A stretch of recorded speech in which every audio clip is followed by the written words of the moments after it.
સમાચાર જોઈએ। વરસાદની આગાહીને પગલે અમરેલીમાં તંત્ર એલર્ટ પર છે। ભારે પવન ફૂંકાવાની શક્યતાને પગલે તંત્ર એલર્ટ મોડ પર છે। હાલ માછીમારોને દરિયો ન ખેડવા માટેની પણ સૂચના આપવામાં આવી છે। માછીમારોને તમામ બોટને દરિયામાં પરત બોલાવવાના આદેશ કરવામાં આવ્યા છે।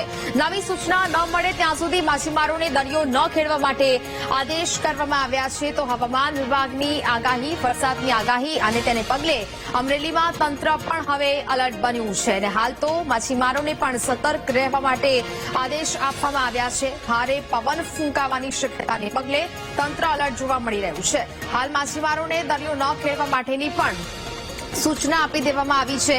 માછીમારોને તમામ બોટને દરિયામાંથી પરત બોલાવવા માટેના આદેશ રજૂ કરવામાં આવ્યા છે। નવી સૂચનાઓ ન મળે ત્યાં સુધી માછીમારોને દરિયો ન ખેડવા આદેશ કરાયા છે। સંવાદદાતા દિલીપ જીલુકા ફોન લાઈન પર જોડાયા છે। દિલીપ, વરસાદની આગાહીને પગલે હવે અમરેલી તંત્ર એલર્ટ બન્યું છે, શું વિગત? ફૂંકાઈ રહ્યો છે ત્યારે દરિયાની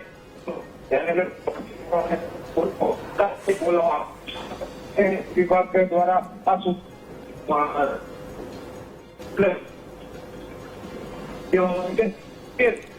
બિલકુલ, આપનો આભાર।